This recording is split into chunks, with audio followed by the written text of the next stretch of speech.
A drunk single mom slept with a man, unaware he was her ex-husband. The next morning, he begged her to marry him again. Hi, my beautiful family. Welcome back to Mr. Peter Stories. From the depths of my heart, I want to say this. I love you, truly. And right now, it's hard to speak because I feel like I'm slowly being pulled away from you.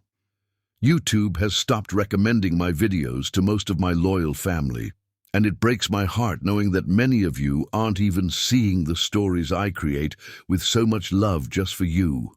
I'm not feeling well, and seeing our connection fade because of this platform's choices hurts more than I can explain. Many of you don't get notified, and unless you visit the channel directly, you may never know there's a new story waiting just for you. That's why I'm asking you, please like, please comment, not for numbers, but so this love we've built doesn't get lost. If I've ever disappointed you or caused you pain in any way, I ask for your forgiveness. That was never my heart. You are my family, my light, my purpose, my strength. Before we begin, I want to send you a powerful and loving prayer. May your heart feel held tonight. May every silent cry be answered with comfort. May joy rise like the morning sun. And may you always feel how deeply you are loved by me and by the heavens above. Now let's take a deep breath and begin, together, with love. Lee Hayden pressed her forehead against the cool bathroom tile, willing the throbbing in her temples to subside. At 34, she'd mastered the art of silent breakdowns. Quick, efficient moments of surrender before straightening her spine and facing the world again. 5 years of single motherhood had taught her that luxury of extended grief was unaffordable when a 7-year-old depended on you for everything. "Mommy!" Zara's voice echoed through their modest Garden District apartment. "Miss Jasmine is calling." "On your phone." Lee inhaled deeply, smoothed her hands over her massive dark curls, and plastered on a smile she didn't feel. "Coming, baby." In the living room, Zara sat cross-legged on their worn couch, Lee's phone clutched in her small hands. The girl was the perfect blend of Lee and Dwayne. Her father's expressive eyes and dimpled smile, Lee's high cheekbones and stubborn chin. The sight of her daughter simultaneously healed and wounded Lee's heart every single day. "Hey, Jazz," Lee answered, tucking the phone between ear and shoulder as she gathered Zara's scattered homework. "Don't you dare give me that. I have too much work, nonsense." Jasmine's voice came through, sharp with 5 years of accumulated concern. "It's my 35th birthday. You haven't been out in months. The sitter's already paid for. I'm picking you up at 8. Lee sighed, glancing at the stack of legal briefs waiting on her dining table. As a paralegal at one of New Orleans' most demanding firms, she'd fought hard for her position, proving repeatedly that single motherhood wouldn't impact her performance. Every promotion felt like a victory against the whispers that had followed her divorce. "Fine," she conceded, "but I'm not staying out late."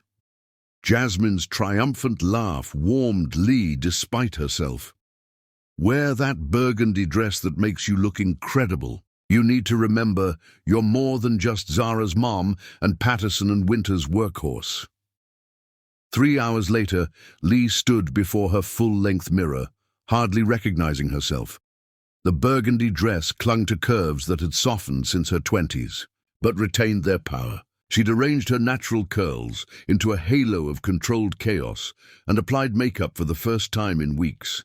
Smoky shadow accentuating eyes that held too many secrets, crimson lipstick on a mouth that had forgotten how to smile without effort. "You look like a princess, Mommy," Zara said from the doorway, eyes wide with admiration. Lee knelt, careful not to snag her dress. "And you'll be asleep when I get home, little one. Mind Mrs. Garcia, and remember, brush my teeth, say my prayers, and dream of sunshine." Zara recited their nightly ritual. "I know, Mommy." The embrace they shared anchored Lee, reminding her why every sacrifice mattered. For this child, she would endure anything, even a night pretending to enjoy the company of strangers when all she wanted was the quiet comfort of her empty bed. Jasmine's gleeful celebration at Crescent Lounge quickly evolved into a blur of introductions, cocktails, and bass-heavy music that vibrated through Lee's chest. 2 drinks in, the tension in her shoulders began to dissolve. 3 drinks in, she found herself laughing genuinely at her friend's outrageous stories. 4 drinks in, she allowed herself to be pulled onto the dance floor, body remembering rhythms she thought she'd forgotten. That's when she felt it.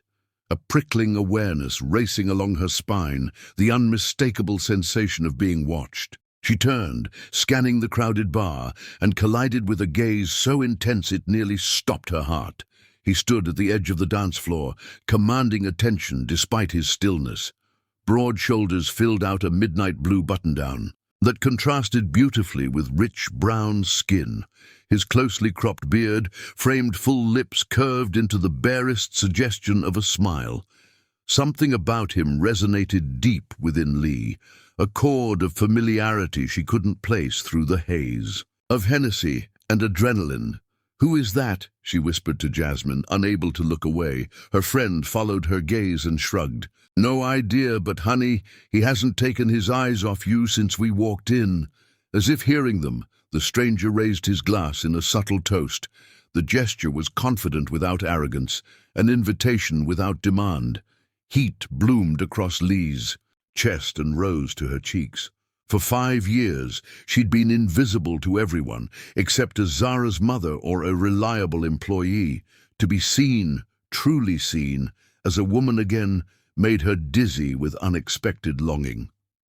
"I need some air," she murmured, threading through the crowd toward the balcony overlooking Frenchman Street. The night air kissed her heated skin, jazz from a nearby club mingling with the muted thump of the lounge behind her.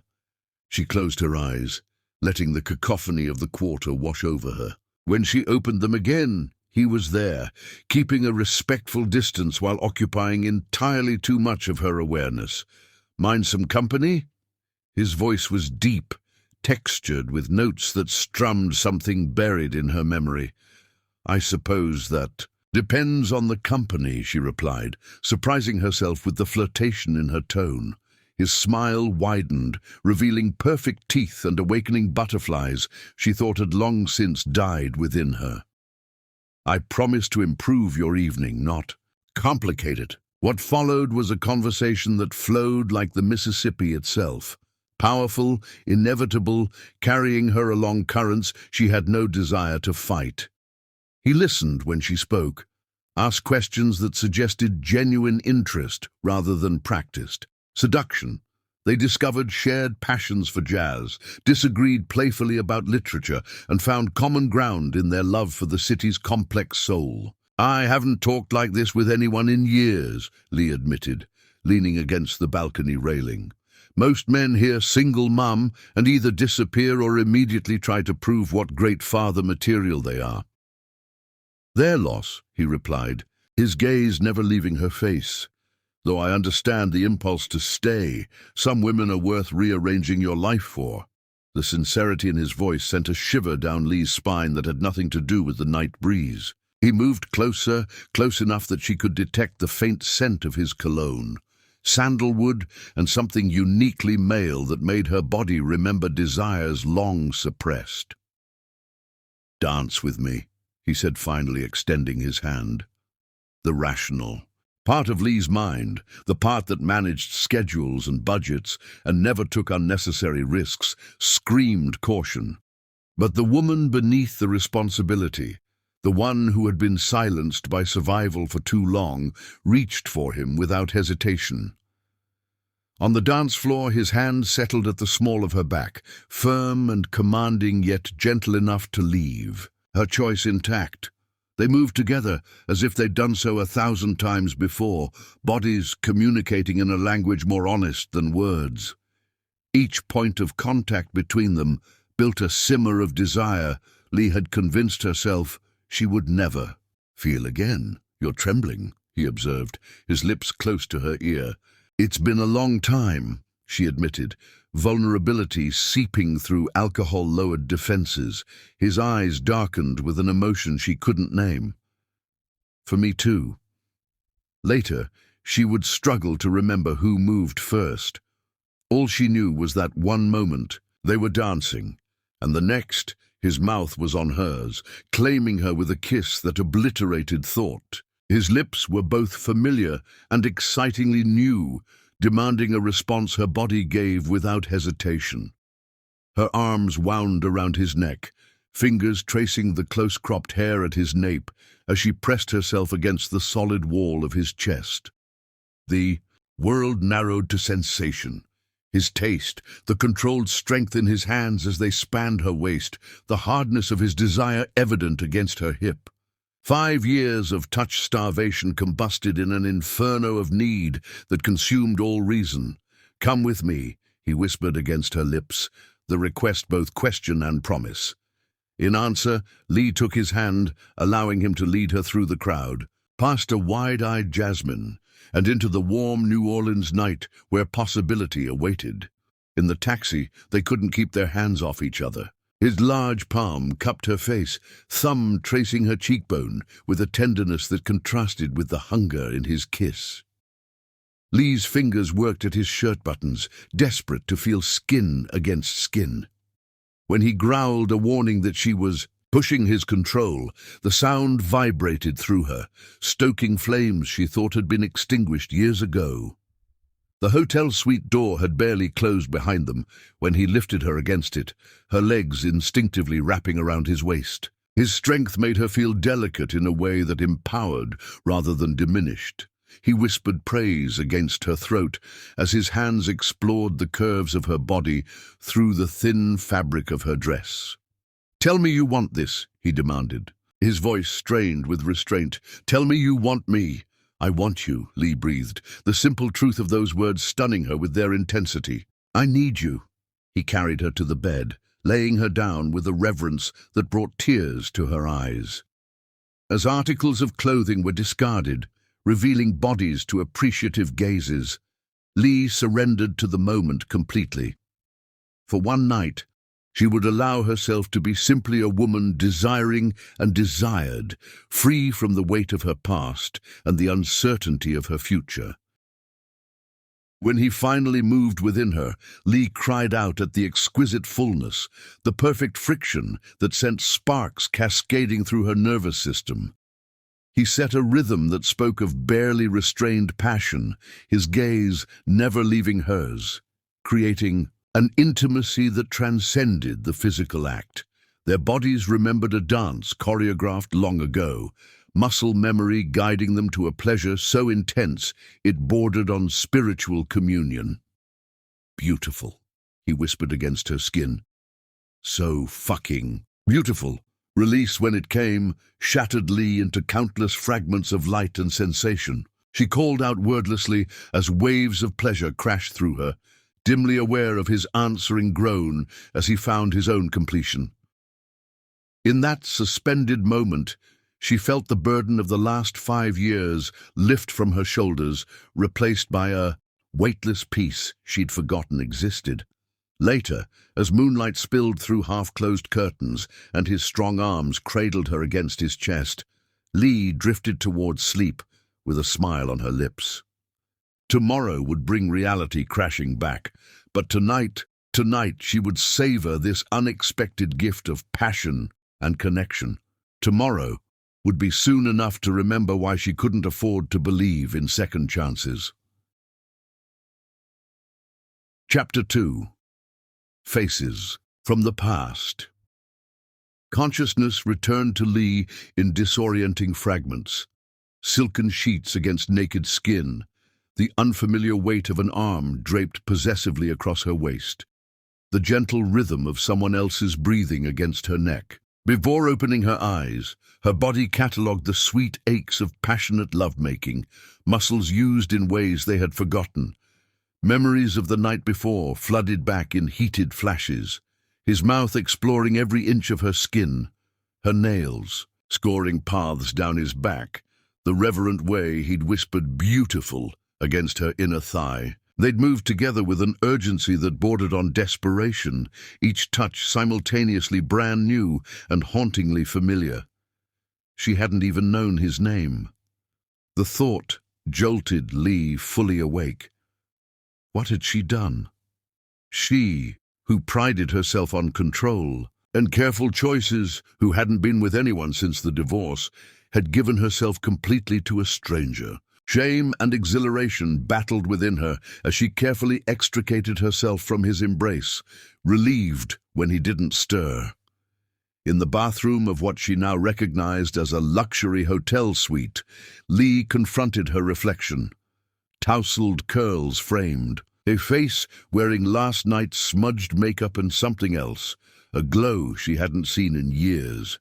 Her burgundy dress lay in a crumpled heap on the marble floor where he had dropped it after peeling it from her body with exquisite slowness. "What were you thinking?" she whispered to her reflection, but the woman staring back at her seemed transformed, as if last night's passion had awakened something essential that had been dormant for too long. Lee splashed cold water on her face. Trying to clear the remaining fog of Hennessy and desire, she needed to leave before he woke, before the fantasy of anonymous passion gave way to the awkwardness of morning after reality. Gathering her dress, she winced at the wrinkles. It would have to do. She'd call a rideshare, sneak home, and this night would become a secret memory to sustain her through lonely evenings ahead. The shower started in the other room, giving her the perfect cover for escape. She quickly shimmied into her dress, grateful he'd had the foresight to hang it rather than leave it on the floor. Locating her clutch purse, she was checking for her phone when the bathroom door opened behind her. Leaving without saying goodbye. His voice, that rich baritone that had whispered such exquisite promises against her skin, froze Lee in place. Something about the timbre, the particular cadence of his words, tugged at memories she'd worked hard to bury. Slowly, she turned. He stood in the bathroom doorway, a plush hotel towel slung low on narrow hips, water droplets clinging to the defined planes of his chest. His face, now clean-shaven, was no longer partially obscured by the dim lighting of the club or the shadow of his beard. 5 years had matured his features, added subtle lines at the corners of his eyes, but there was no mistaking the man who had once been the center of her world. Dwayne! The name escaped her lips as barely more than a breath. Dwayne Baden, her ex-husband, the father of her child, the man who had walked away from their marriage, stood before her with an expression so tender it made her heart constrict. Painfully in her chest, "Hello, Lee." He said her name like a prayer, like a homecoming. The world tilted beneath Lee's feet. Last night she had shared the most intimate connection possible with this man, had whispered desires into his ear, had surrendered completely to his touch, had allowed him to witness her at her most vulnerable. And all along he had known exactly who she was. "You knew," she accused, humiliation and rage surging through her in equal measure. "You knew it was me," he nodded, unrepentant, "from the moment I saw you on that dance floor. And you didn't think to mention that tiny detail before—" Lee gestured wildly at the rumpled bed, unable to finish the sentence. "Would you have stayed?" "If I had," Dwayne countered, his tone frustratingly reasonable. "Would you have given me even 5 minutes to explain, to apologize?" "Apologize?" Lee laughed, the sound brittle even to her own ears. 5 years later? What good does that do me? Now, Dwayne, what good does that do Zara?" The mention of their daughter's name darkened his expression. "How is she?" "Don't." Lee held up a hand, suddenly hyper-aware of her disheveled appearance, the evidence of their night together written all over her body. "You don't get to ask about her now. You lost that right when you walked away." Dwayne took a step toward her, then seemed to think better of it when she flinched. "I didn't walk away from Zara. I walked away from us, from what we'd become." "Semantics," Lee spat, gathering her belongings with trembling hands. She needed to escape, to process this impossible situation away from his presence, which still affected her in ways she refused to acknowledge. "I have to go." "Lee, wait." His voice carried the command it always had, the authority that had once made her feel protected but had eventually suffocated her. "Please, just give me 10 minutes. "For what?" She whirled to face him, hating the tears that threatened to fall. "What could you possibly have to say that would matter now?" Dwayne moved to his suitcase, extracting a folded t-shirt and sweatpants. The mundane act of dressing himself gave Lee a moment to collect her scattered thoughts. Once clothed, he turned to her with newfound vulnerability in his expression. "I've spent 5 years trying to figure out what to say if I ever got the chance." He began, perching on the edge of the desk rather than approaching her. 5 years replaying every mistake, every moment I put my career above our family, every time I missed the signs that you were drowning while I climbed the corporate ladder. The raw honesty in his voice caught Lee off guard. This wasn't the defensive posturing she'd expected, not the slick attorney's deflection of responsibility. "I made a terrible mistake," he continued, each word deliberate and weighted, "the biggest of my life. And seeing you last night, holding you again, it only confirmed what I've known for years. I never stopped loving you, Lee." The declaration hung in the air between them, dangerous and tempting. Lee shook her head, backing toward the door. "No, you don't get to say that to me. Not after everything." "It's the truth." Dwayne ran a hand over his close-cropped hair, a gesture so familiar it made Lee's chest ache with forgotten tenderness. "I've spent 5 years trying to fill the hole you left in my life. Nothing works." Lee watched him struggle for words, his usual eloquence abandoned in favor of simple honesty. The contrast between this moment and their passionate encounter was dizzying. "That's a you problem, Dwayne. I've moved on." His eyebrow arched in that infuriatingly knowing way. "Have you? Because that's not what last night felt like to me." Heat flooded Lee's face. "I didn't know it was you. I would never have—" "But you did," he interrupted gently. "Your body recognized mine, even if your mind didn't. What we had, what we still have, that doesn't just disappear." "Stop it." Lee's voice cracked with emotion she couldn't suppress. "You're twisting things. I was drunk, lonely." "You were magnificent," Dwayne countered, his eyes darkening with the memory, passionate, uninhibited, exactly as I remembered. "And after, when you slept in my arms, it felt like the last 5 years never happened." Lee couldn't bear the intensity of his gaze or the dangerous pull of his words. "Well, they did happen. You left. I raised our daughter alone. I rebuilt my life without you in it. One night doesn't change that."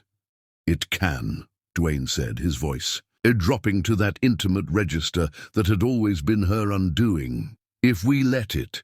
Before Lee could formulate a response, Dwayne crossed the room and dropped to one knee before her. The gesture was so unexpected, so absurd in context, that Lee could only stare down at him in speechless confusion. "Lee Hayden, I've spent 5 years regretting the day I walked out that door. 5 years imagining what our life could have been. If I'd been man enough to stay and fight for us. I know I don't deserve another chance, but I'm asking for one anyway." His voice, always so confident, trembled slightly. "Marry me again. Let me come home." The proposal hung in the air between them, as shocking as a thunderclap on a clear day. Lee felt as though all the oxygen had been sucked from the room, leaving her light-headed and unsteady. This moment was so far beyond the realm of possibility that she had no emotional framework to process it.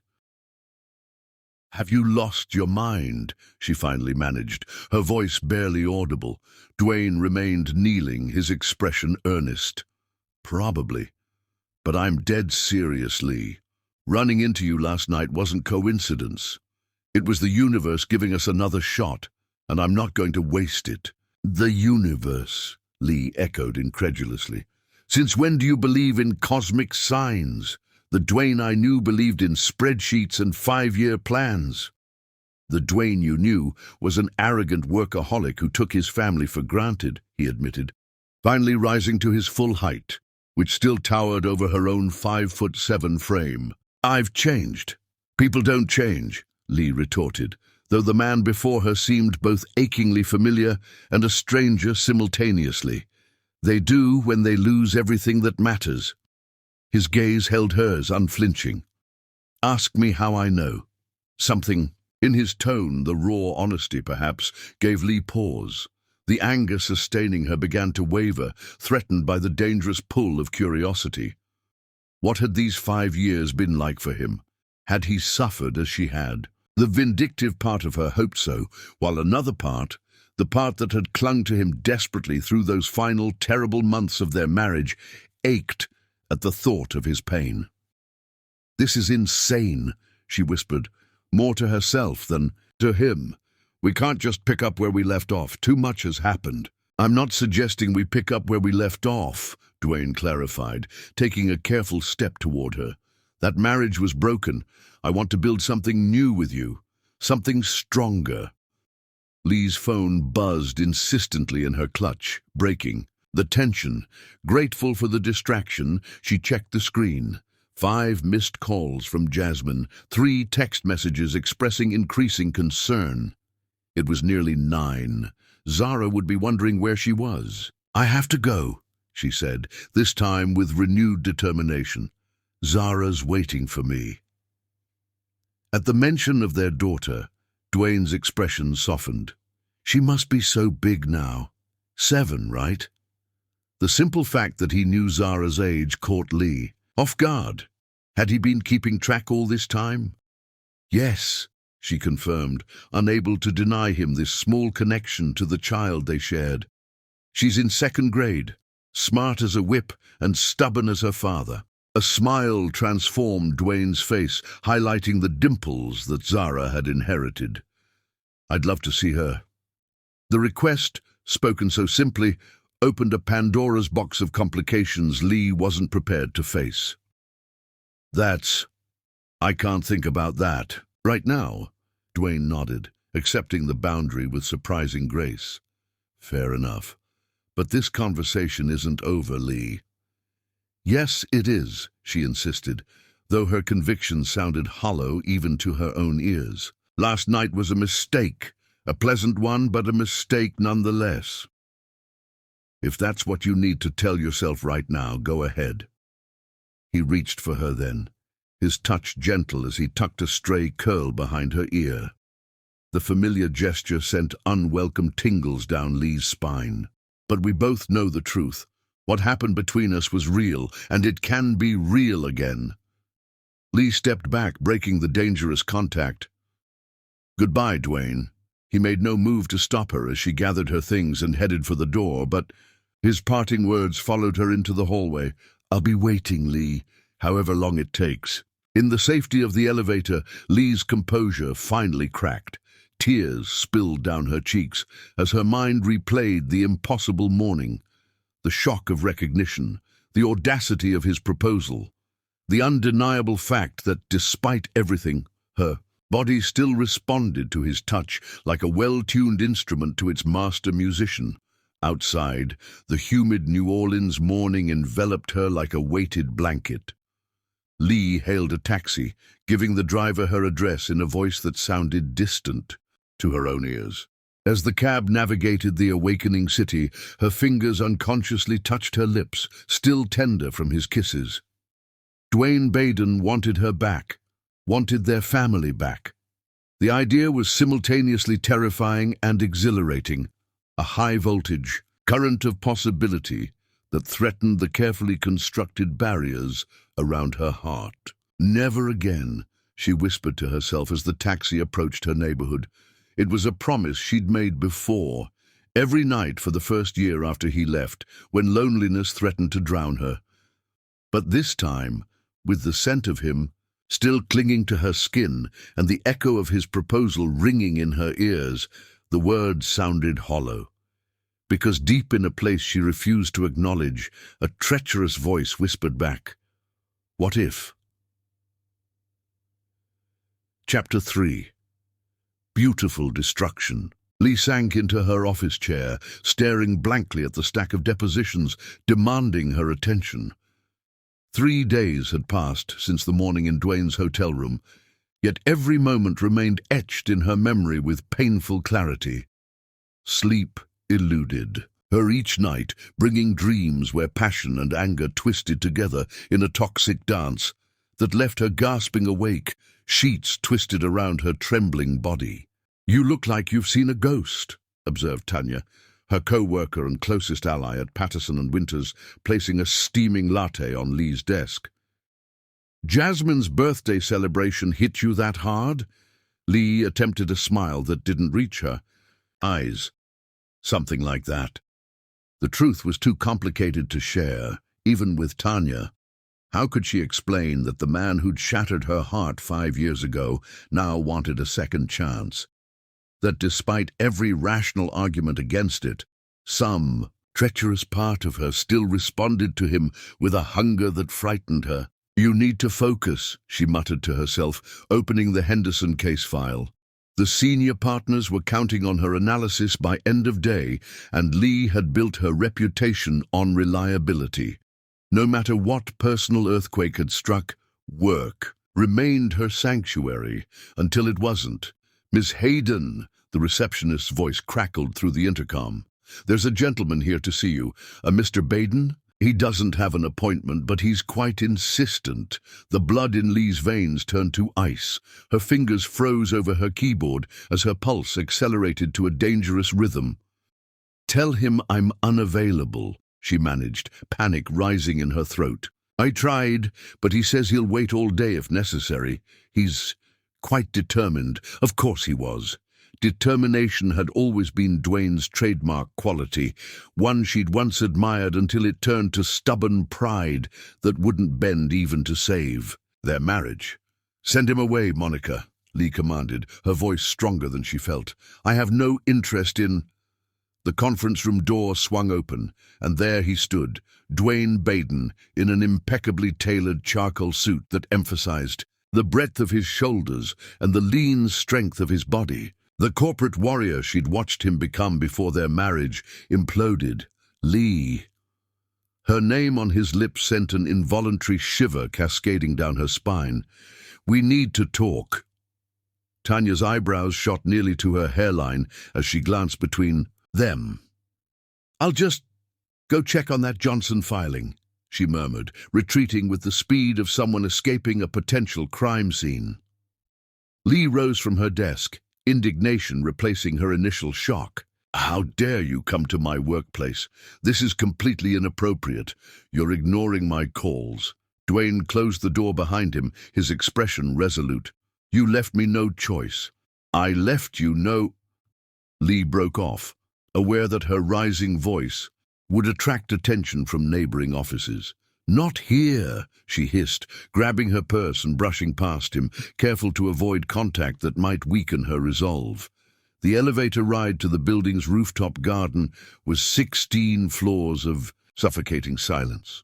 Lee's mind raced through the years, not the recent painful ones of single motherhood, but the earlier days when everything between them burned with such intensity it seemed impossible it could ever be extinguished. Their first meeting at Tulane, when 19-year-old Dwayne had literally swept her off her feet after accidentally knocking her down on his way to football practice. The immediate chemistry that had them skipping classes to spend hours tangled in his dorm room sheets, discovering each other's bodies with the reverent enthusiasm of first love. Their wedding day 3 years later, small but perfect, with Dwayne looking at her as if she'd hung the moon and stars personally for him. "Forever," he'd vowed, his voice breaking with emotion that had made her heart swell almost painfully in her chest. The early days in their first apartment, so poor they ate ramen 5 nights a week, but so rich in dreams and ambition. Making love on their sole piece of furniture, a mattress on the floor, planning the empire they would build together. The fierce pride she'd felt watching Dwayne excel in law school, his natural brilliance earning him offers from top firms. The graduations, promotions, achievements they'd celebrated with champagne and nights of passion so intense they left marks on each other's skin. The elevator doors opened to the garden, mercifully empty during the mid-morning workday. Lee strode to the far corner where potted magnolias provided some privacy from the security cameras. "You have 5 minutes," she announced, arms folded across her chest like armor. Dwayne's eyes, those deep brown eyes that had once looked at her with such adoration, studied her face with an intensity that made her skin warm despite her anger. "I've missed you," he said simply. The unadorned honesty in those 3 words snapped something inside Lee. "Missed me? For 5 years, Dwayne. Where was this missing me when Zara had pneumonia and spent 3 nights in the hospital? Where was it when I had to explain to our 4-year-old why Daddy doesn't live with us anymore? Where was it during every birthday, every Christmas, every milestone you weren't there for?" Pain transformed his features, aging him in an instant. "I deserved that, all of it and more."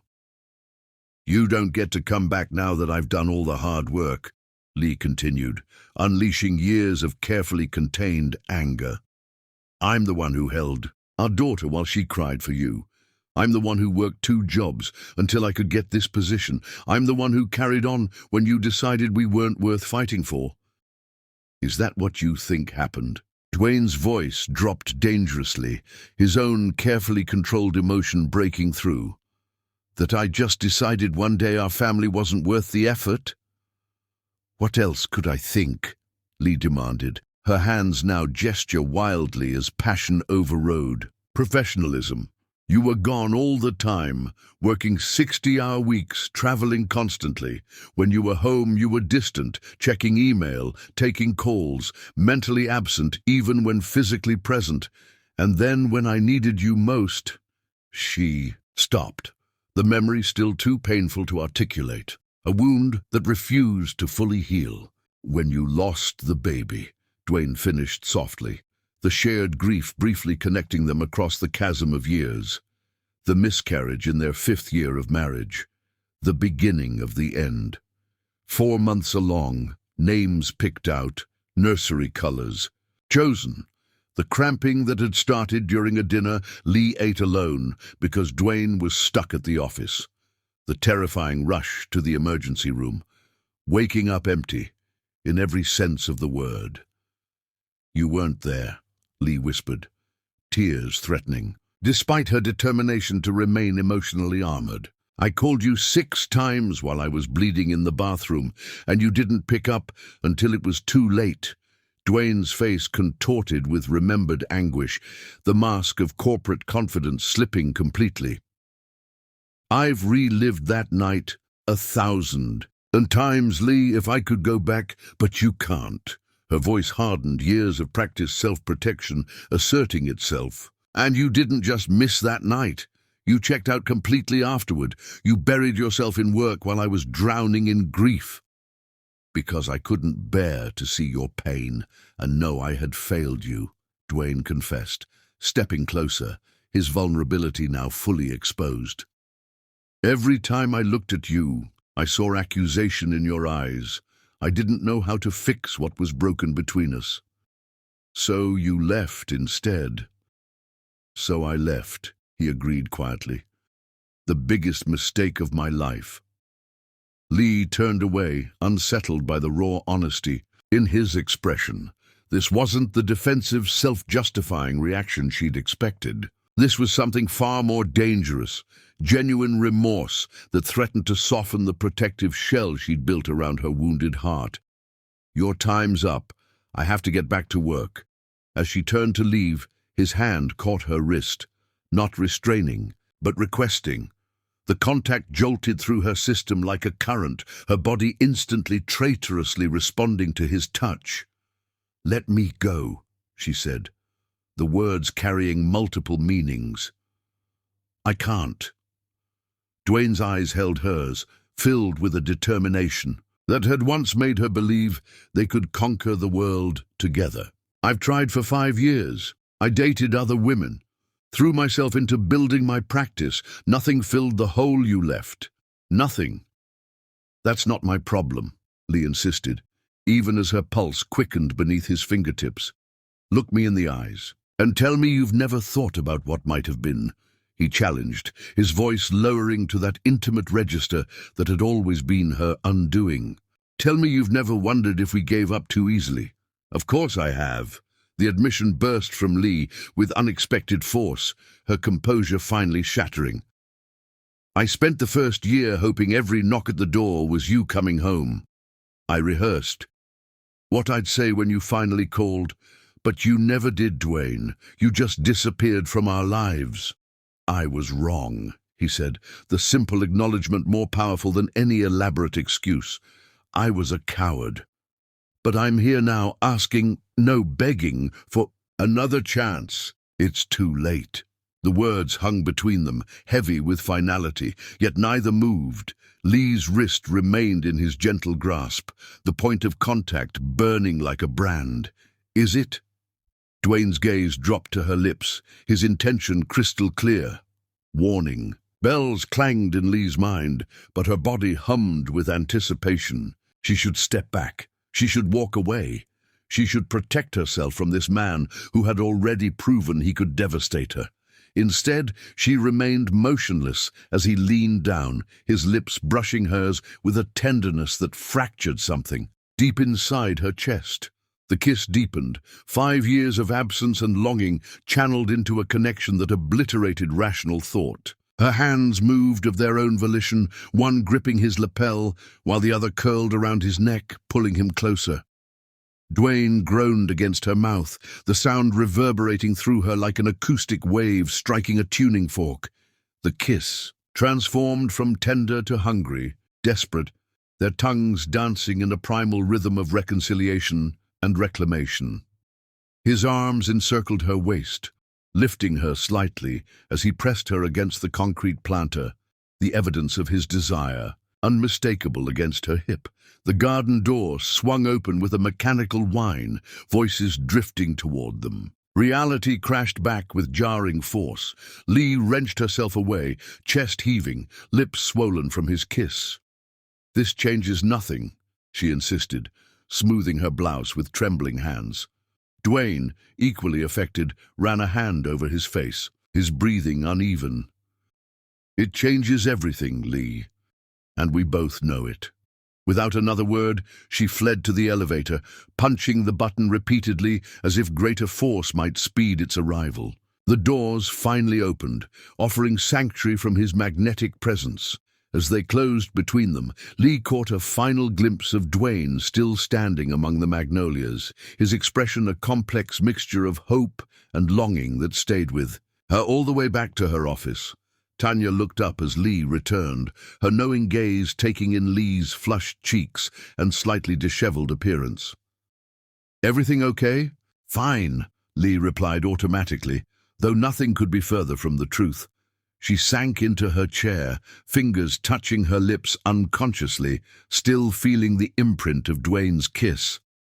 The fierce anger that had sustained her for 5 years now warred with a dangerous desire to believe in second chances, in the possibility that the man who had once broken her heart might be worthy of trusting again. The most terrifying part wasn't that he had kissed her. The most terrifying part was that she had kissed him back. Chapter 4. The daughter between them. "Mommy, who's that man?" Zara's question froze Lee in place as she stopped arranging fruit on a plate for their Saturday breakfast. "What man, baby?" Lee asked, her voice carefully controlled as she turned to where her daughter stood by the kitchen window, peering through the blinds, the one sitting in the black car. "He's been there since I woke up." Lee's heart hammered against her ribs as she crossed the kitchen and discreetly peeked through the blinds. Sure enough, Dwayne's sleek Audi was parked across the street, his unmistakable silhouette visible behind the wheel. A week had passed since their explosive encounter on the rooftop garden, a week of unanswered calls and text messages growing. Increasingly urgent. Just someone waiting for a friend, probably, Lee lied, guiding Zara back to the kitchen table. Eat your breakfast, sweetie. We're meeting Aunt Jasmine at the park at 10, remember? Zara nodded, attention momentarily diverted by the prospect of playground time with her honorary aunt.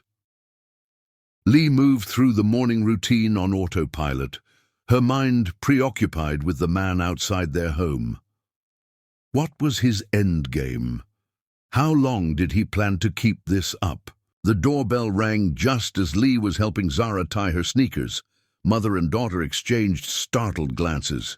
"Stay here," Lee instructed, her tone brooking no argument. She didn't bother checking the peephole. She knew exactly who stood on the other side. Opening the door just wide enough to block the view inside, Lee confronted her ex-husband with ice in her veins. "You need to leave," she hissed. "Now!" Dwayne looked exhausted, shadows beneath his eyes suggesting sleepless nights that matched her own. "I need to see her, Lee. She's my daughter too." "You forfeited that right when you disappeared from her life." His jaw tightened, a muscle working at the corner.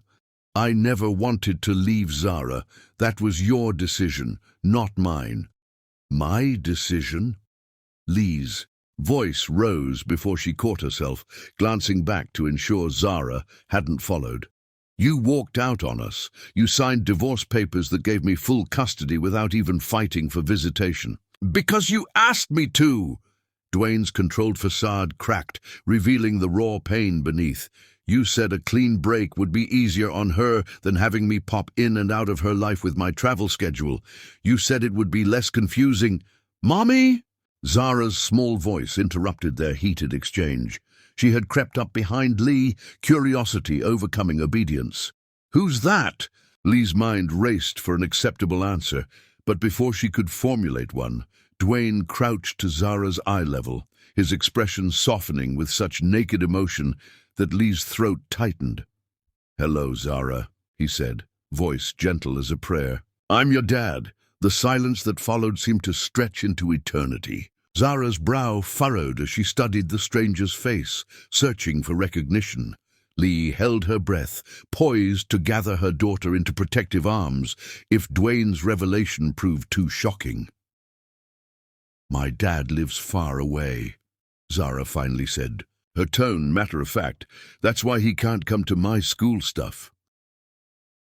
The simplified explanation Lee had offered years ago when Zara first began noticing other children's fathers at school events.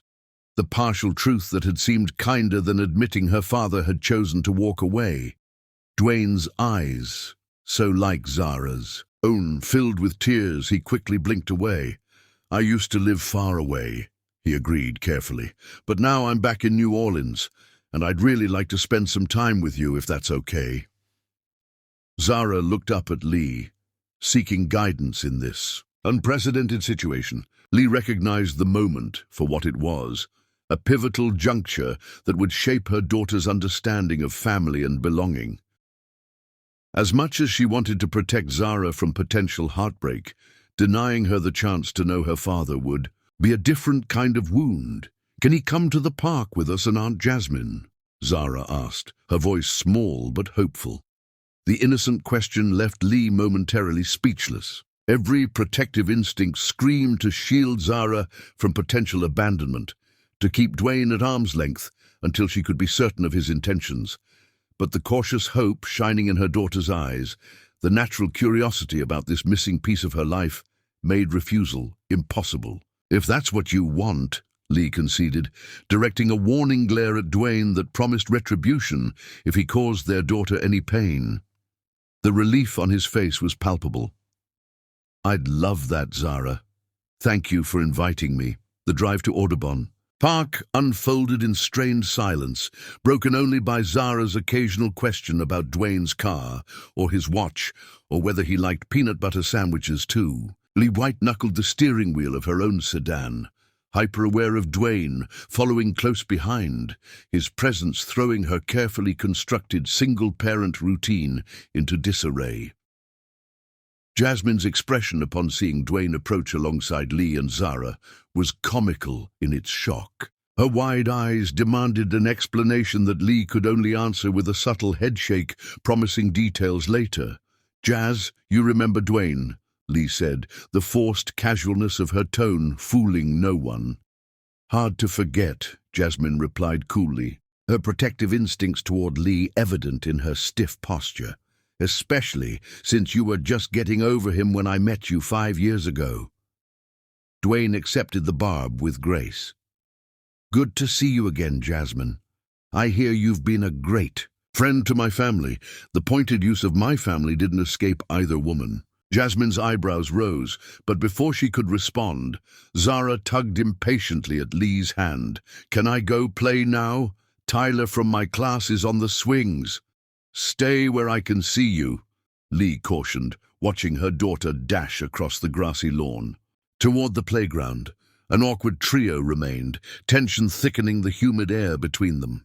Jasmine broke first, muttering something about getting cold drinks for everyone, though Lee suspected her friend simply needed a moment to process the shock of Dwayne's reappearance. "She's beautiful," Dwayne said quietly once they were alone, his gaze following Zara as she climbed the jungle gym with fearless determination. "She has your smile. And your dimples," Lee added before she could stop herself, "and your stubbornness." A ghost of a smile touched his lips. Poor kid, double dose of hard-headedness. The small moment of shared parental pride caught Lee off guard, reminding her of conversations they'd once had, dreaming about the children they would raise together. Before reality intervened, before careers and grief and miscommunication tore them apart. "What exactly are you hoping to accomplish here, Dwayne?" Lee asked, needing clarity before they proceeded any further down this dangerous path. "You can't just walk back into her life and then disappear again when things get complicated or when some big case takes you overseas for months." "I'm not going anywhere," he stated with quiet conviction. "I've opened my own practice here in New Orleans, smaller firm, more control over my cases and schedule. No more international clients. I'm here to stay, Lee." The revelation stunned her. Dwayne had been on track to make named partner at his prestigious firm, the culmination of ambitions he'd held since law school. "You left Morgan & Stern? Why would you give that up?" "Because none of it meant anything without you and Zara." His direct gaze held no artifice. "I chased success, thinking it would make me happy, make me worthy of the family I had. All it did was cost me everything that actually mattered." Before Lee could formulate a response to this seismic shift in understanding, a high-pitched scream cut through the air. Mother's instinct had her running toward the playground before conscious thought engaged, Dwayne matching her stride for stride. Zara sat on the ground beneath the monkey bars, clutching her arm to her chest, face contorted in pain as a larger boy stood nearby, defensive posture suggesting his involvement in her fall. Lee reached her daughter first, kneeling beside her. "What happened, baby?" "He pushed me," Zara sobbed, pointing at the boy, who now looked distinctly uncomfortable. "Said it was his turn, and I was too slow." Something dangerous flashed in Dwayne's eyes as he absorbed the scene. With remarkable restraint, he crouched beside Zara, his large hand gently brushing her tears away. "Let me see your arm, princess," he said, the endearment falling naturally from his lips. With careful fingers, he examined the limb Zara reluctantly extended, testing mobility and watching her reactions. "I don't think it's broken, but that's a nasty scrape." While he tended to Zara, the boy who had pushed her began to slink away. Dwayne's voice, though quiet, carried an authority that stopped the child in his tracks. "Young man, I believe you owe my daughter an apology." The possessive claim, "my daughter," sent an unexpected warmth blooming in Lee's chest, even as she remained focused on comforting Zara. The boy, recognizing the immovable force in Dwayne's steady gaze, shuffled back to offer a mumbled, "sorry," before beating a hasty retreat toward his distracted mother on a nearby bench. "Does it hurt bad?" Dwayne asked Zara, his complete focus on her comfort, making it clear that in this moment, nothing else in the world mattered to him. Zara, tears subsiding in the face of such devoted attention, shook her head bravely. "It's not too bad now. Can you help me up?" Dwayne's answering smile could have illuminated the darkest night. "Always, princess. Anytime you need me, I'll be right here to help you up." The simple promise, delivered with such sincerity, resonated well, beyond the immediate circumstance. As he carefully lifted Zara to her feet, Lee watched the natural ease between father and daughter, the genetic connection that 5 years of absence couldn't erase. "You know what helps scrapes feel better?" Dwayne asked conspiratorially, drawing a curious headshake from Zara. "Ice cream. Lots and lots of ice cream." Zara's face brightened immediately, pain forgotten in the prospect of an unexpected treat. "Can we, Mommy? Please?" Caught between maternal caution and the undeniable joy spreading across her daughter's face, Lee found herself nodding. "Just this. Once," she qualified, though her warning was directed more at Dwayne than Zara.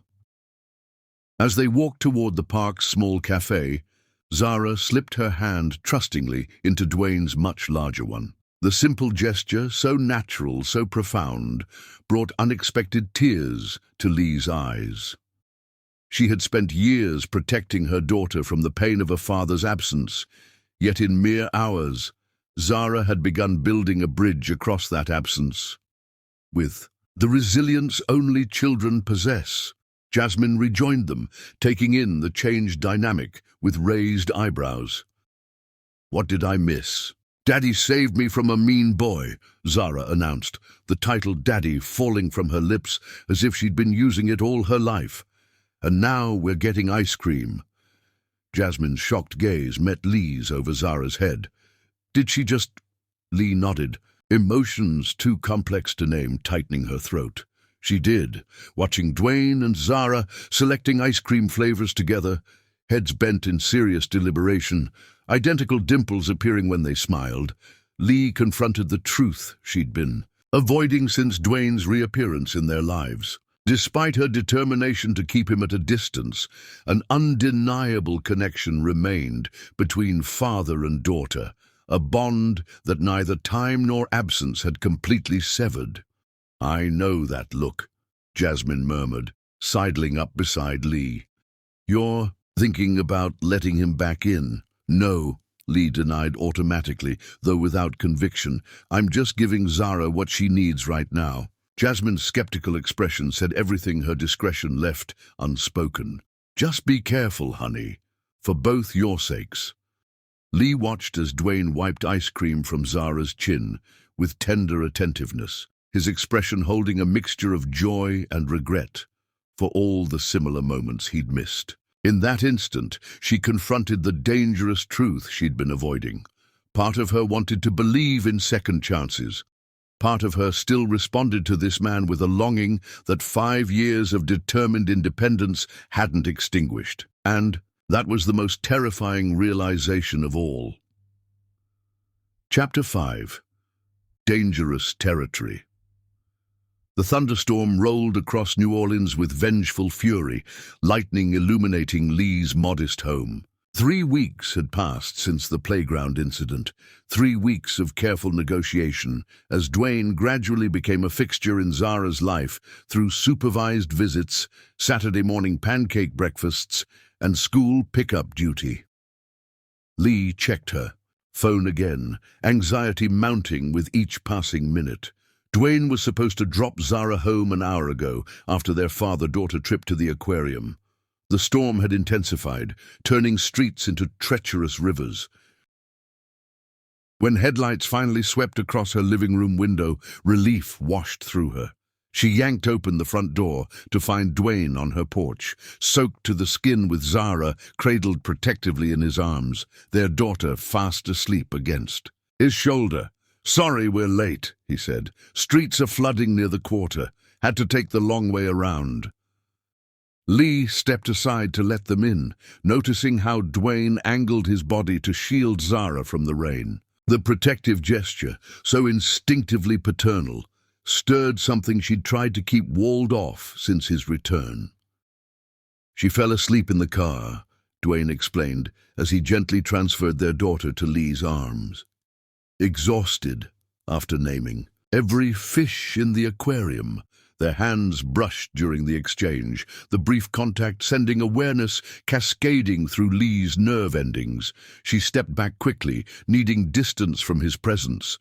"You should get her into dry clothes," Dwayne suggested. "She got a little wet when we ran from the car." Lee nodded and retreated to Zara's bedroom. By the time she returned, Dwayne had removed his jacket and was standing awkwardly in her kitchen, water pooling beneath his shoes. "You're soaked," she observed. "I might have some of your old sweats somewhere." "Don't worry about it," he interjected. "I should go before the flooding gets worse." A tremendous crack of thunder shook the house, followed immediately by the distinctive pop of transformer explosions. The lights flickered once, twice, then plunged the house into darkness. "Do you still keep candles in the hall closet?" Dwayne asked, his voice closer than she'd expected. "Top shelf, left side," she confirmed, surprised he remembered such a detail after 5 years. Working together in the beam of her phone light, they established a warm glow throughout the living room.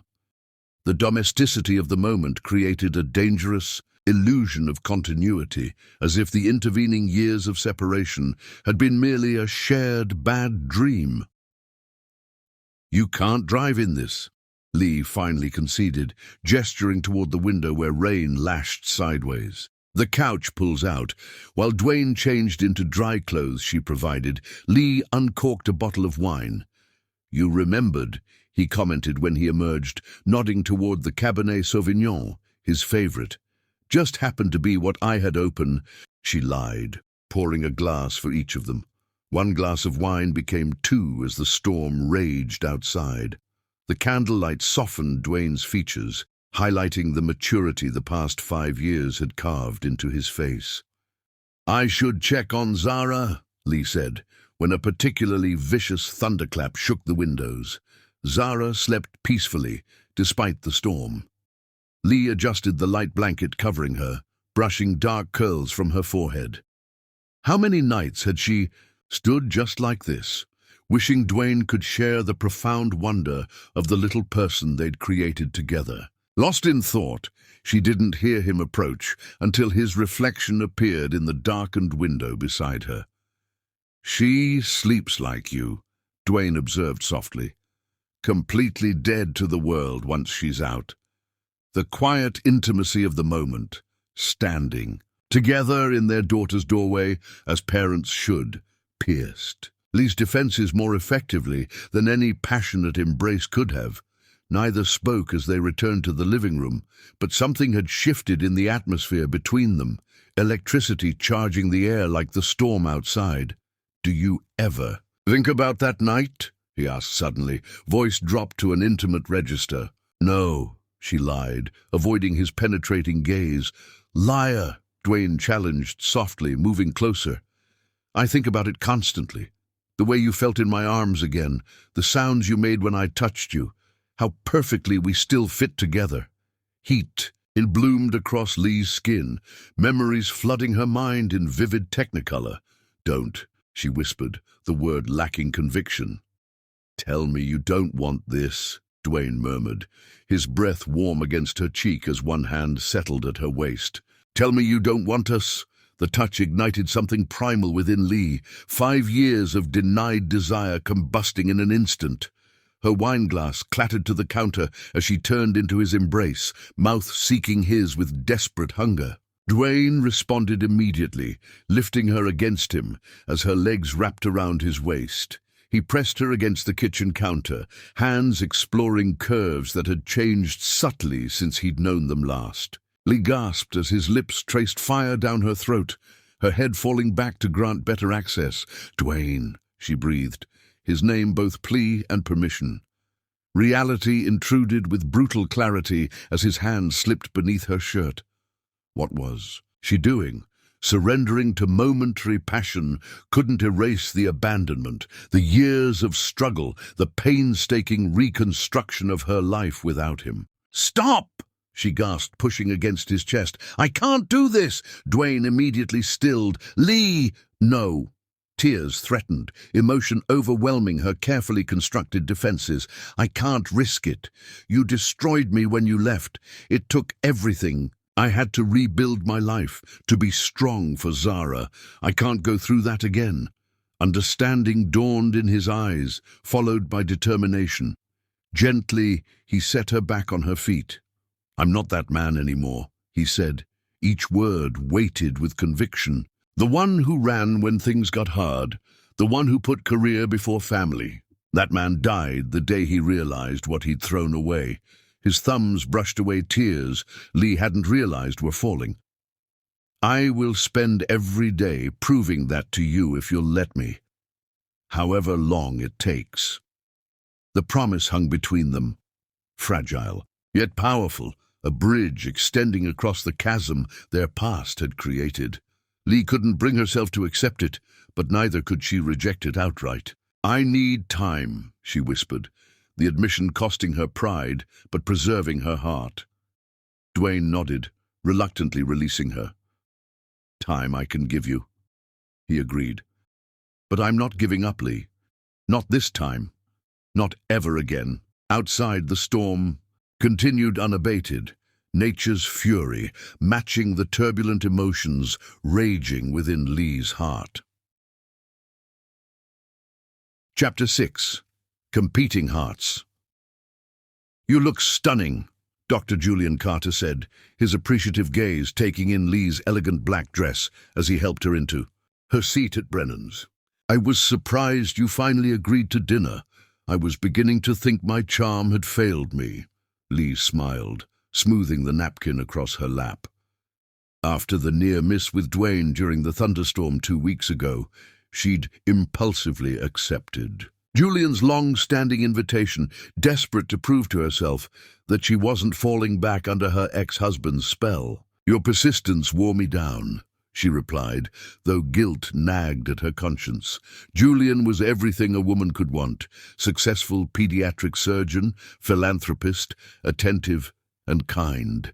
Yet as he poured her wine, Lee found herself making constant comparisons to another man. "I hope you don't mind," Julian was saying, "but I took the liberty of ordering the tasting menu." "That sounds lovely," Lee answered automatically, her attention suddenly captured by a familiar figure entering the restaurant. Dwayne stood in the entrance, devastating in a tailored grey suit. Beside him, a statuesque woman with flawless copper skin placed a perfectly manicured hand on his arm, leaning close to whisper something that made him smile. The sight sent a jolt of pure jealousy through Lee. "Lee? Are you all right?" Julian's concerned voice barely penetrated her consciousness. Before she could respond, Dwayne was approaching their table, his date trailing behind. "Lee," he greeted, voice carefully neutral though his eyes blazed. "What a surprise, Dwayne," Lee acknowledged. "This is Dr. Julian Carter. Julian, this is Dwayne Baden, Zara's father." Understanding dawned in Julian's expression as he extended his hand. "A pleasure to meet you. Lee speaks highly of how you've reconnected with Zara." The blatant lie, Lee, had deliberately avoided mentioning Dwayne's reappearance, raised his eyebrows, but he accepted the handshake with cool civility. "Dwayne, don't be rude," admonished his companion, stepping forward. "I'm Vanessa Montgomery, Dwayne's colleague." Her assessing gaze took in Lee from head to toe. "So you're the ex-wife. Dwayne's mentioned you." "All good things, I hope," Lee replied, forcing composure. "He said you're an excellent mother," Vanessa replied diplomatically. The backhanded compliment, acknowledging Lee's parenting while omitting any reference to her as a woman, didn't go unnoticed. Tension thickened the air until Julian broke it. "With practiced ease, we should let you get back to your dinner," Dwayne finally said. "Enjoy your evening with Lee. She deserves someone who appreciates her value." As Dwayne guided Vanessa back to their table, Lee fought a completely irrational desire to follow them. The intensity of her reaction disturbed her. She had no right to jealousy. So why did the sight of him with another woman feel like betrayal? Would you excuse me? Lee murmured to Julian during a lull between courses. Powder room. In the restroom's elegant sanctuary, Lee braced her hands against cool marble, confronting her reflection. What right did she have to the jealousy churning in her stomach? The door opened, and Vanessa's reflection appeared in the mirror. "Thought I might find you hiding in here," she said. "He's still in love with you, you know." The blunt statement caught Lee off guard. "Excuse me, Dwayne, he talks about you constantly. Lee would love this restaurant. Lee would appreciate this legal precedent. It's actually quite annoying." Lee blinked, struggling to reconcile this with the intimate body language she'd witnessed. "I don't understand. Are you two not—"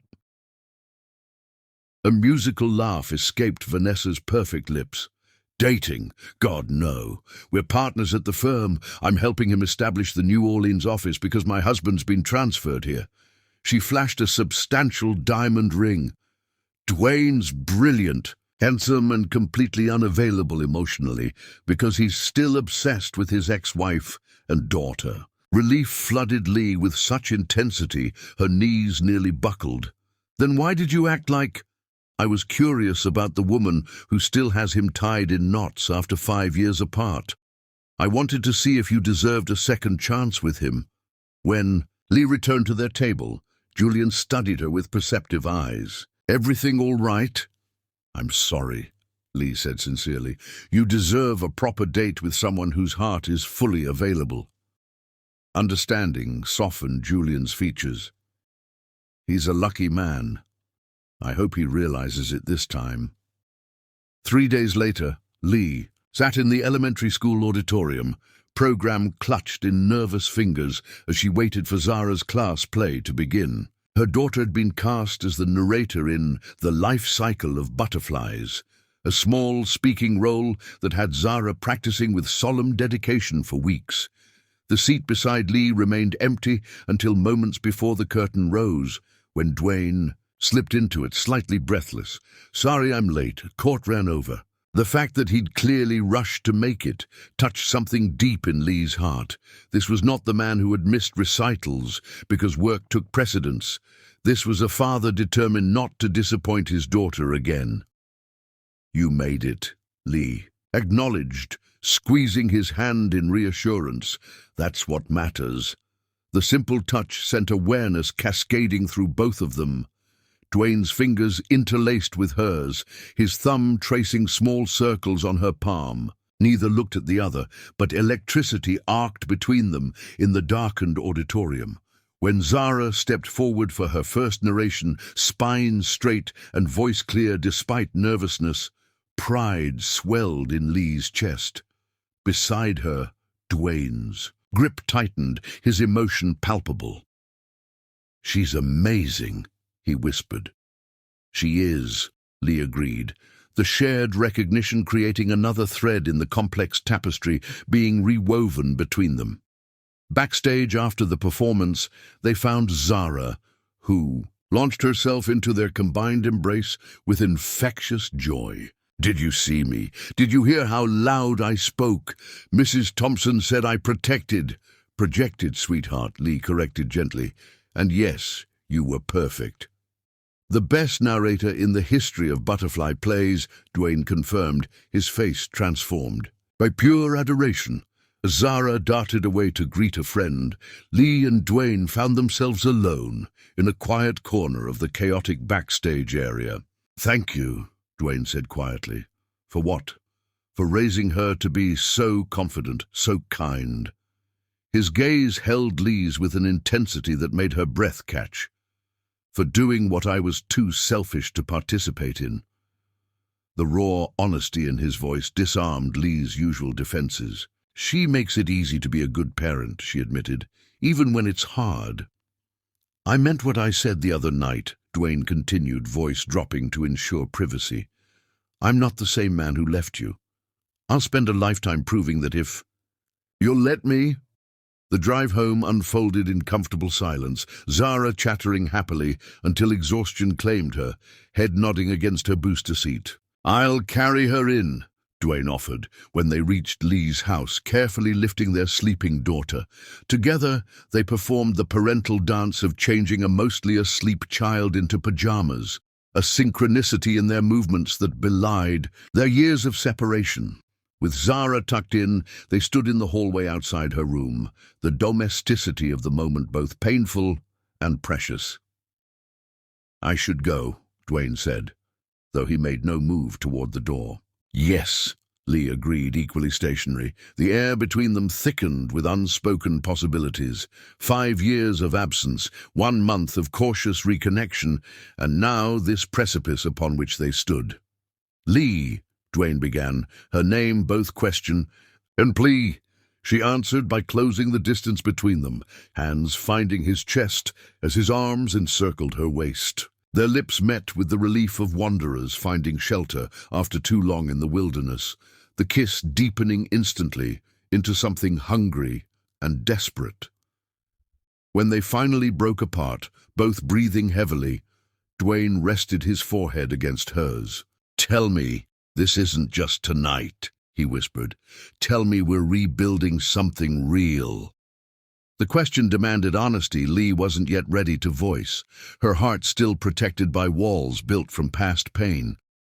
"I don't know what we're doing," she admitted, "but I'm not ready for you to leave, not tonight." It wasn't a promise of forever, not the full reconciliation Dwayne clearly hungered for. But as his eyes darkened with a combination of desire and cautious hope, Lee realized she had taken the first true step toward possibility, toward believing that sometimes love deserved a second chance to get it right. Chapter 7. The Breaking. Storm. 3 blissful weeks passed after the school play, each day weaving Lee and Dwayne more tightly back into the fabric of each other's lives. They established a delicate routine, shared dinners with Zara, stolen moments of passion after their daughter slept, cautious conversations about a future neither was quite ready to fully claim, but both increasingly desired. Lee found herself waking each morning with a lightness in her chest she'd forgotten could exist. Dwayne had been relentlessly present, not just for the passionate nights that left her trembling and sated, but for the mundane moments that truly comprised a shared life. Doctor appointments, grocery shopping, helping with Zara's science project. "You're humming," Tanya observed one morning at the office. "I haven't heard you hum since, well, ever." Lee hadn't even realized she'd been doing it, some old jazz standard Dwayne had played while cooking dinner the night before. "Things are good," she admitted, the understatement of the year. Her phone buzzed with a text from the man himself. "Lunch today? Have news to share. Important." By noon, however, her hard-won peace was shattered by the last voice she expected to hear in the reception area of Patterson and Winters. "I need to speak with Lee Hayden immediately," demanded a cultured voice that had featured prominently in Lee's early marriage nightmares. "I know she works here." Vivian Baden, Dwayne's mother and Lee's former mother-in-law, stood imperiously at the front desk, draped in expensive linen and radiating the particular brand of southern gentility that concealed steel beneath silk. "Mrs. Baden," Lee greeted, professional smile firmly in place despite her racing heart. "This is unexpected." The conference room Lee selected overlooked the Mississippi.